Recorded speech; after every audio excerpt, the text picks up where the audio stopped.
Netflix की operation सफेद सागर में जिमी शेरगिल जिस ऑफिसर का रोल निभा रहे हैं, उनकी असली कहानी शायद सीरीज से भी बड़ी है। 1999 कारगिल वॉर में wing commander BS Dhanoa 17 squadron golden arrows के कमांडिंग ऑफिसर थे। उन्हीं के स्क्वाड्रन के फ्लाइट कमांडर अजय आहूजा अपने साथी पायलट को ढूंढते हुए एनिमी फायर में शूट डाउन हुए। वो इजेक्ट होने के बाद पीओके में गिरे और भारत वापस जिंदा नहीं लौटे। लेकिन धनोआ की स्क्वाड्रन रुकी नहीं। 15,000 से 18,000 फीट की उन पहाड़ियों पर, जहां नॉर्मल बॉम्बिंग तक काम नहीं कर रही थी, गोल्डन एरोज ने मिग-21 से हाई एल्टीट्यूड नाइट बॉम्बिंग के नए तरीके निकाले। एनिमी पोजीशंस स्पॉट की और कारगिल के बाद ये आईएएफ की सबसे डेकोरेटेड यूनिट्स में से एक बनी। धनोआ को इसके लिए युद्ध सेवा मेडल मिला था। फिर अगले 20 साल में धनोआ फाइटर पायलट से इंडियन एयरफोर्स के चीफ बने।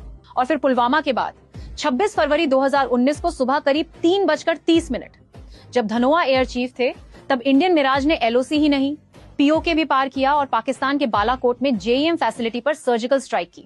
आप यकीन नहीं करेंगे इस आयरनी को सुनके कि 1999 में उनके कमांड का एक मिग-21 पायलट पीओके में गिर गया था। वैसे ही 2019 में फिर से उनके ही कमांड में विंग कमांडर अभिनंदन का मिग-21 एक बार फिर पाकिस्तान में गिरा।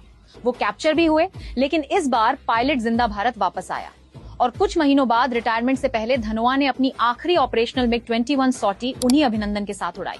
शायद इसलिए बीएस धनोआ को सिर्फ नेटफ्लिक्स के एक कैरेक्टर की तरह नहीं, उस जनरेशन के फाइटर पायलट की तरह याद रखा जाना चाहिए, जिसने कारगिल खुद लड़ा और बालाकोट के समय पूरी एयरफोर्स कमांड की। This is episode 7 of heroes in uniform.